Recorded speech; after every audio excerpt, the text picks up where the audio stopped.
Hatred has no place in the United States of America under President Donald Trump.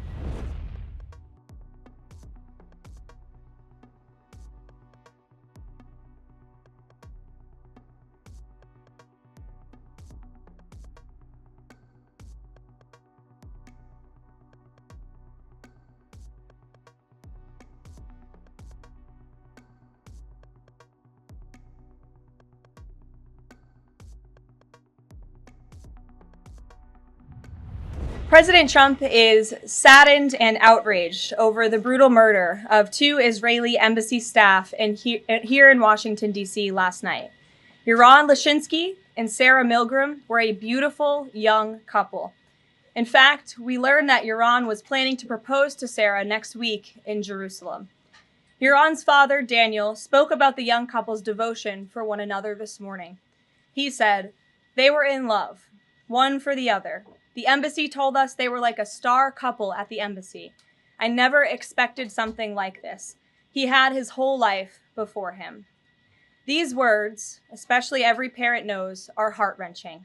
The evil of anti-Semitism must be eradicated from our society. I spoke to the Attorney General this morning.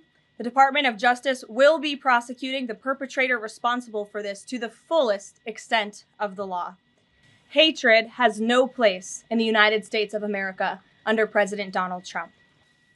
Everyone here at the White House is praying for the victims' friends and families during this unimaginable time. Now for some scheduling announcements.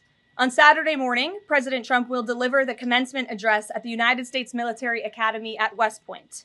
On Monday, to commemorate Memorial Day, the president will visit Arlington National Cemetery and participate in a wreath-laying ceremony. The president will further honor our military next month on June 14th when he hosts the 250th anniversary of the United States Army with a grand military parade celebration right here in our nation's capital.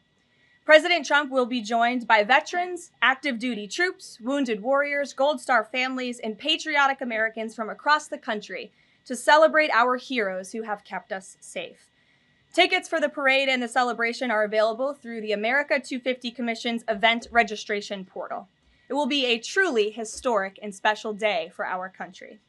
After the parade, President Trump will travel to the G7 Leader Summit in Canada from June 15th through the 17th. We will be sending additional logistics information out after the briefing. Last night, Republicans in the House passed the One Big Beautiful Bill Act, the most significant piece of legislation in years. There were a lot of good faith negotiations in the Republican conference leading up to the final passage, but as always, President Trump came in at the end to bring all sides together and get this deal done. This One Big Beautiful Bill will implement President Trump's Make America Great Again agenda by delivering the largest tax cut in American history for middle-class families, the working class, and small businesses.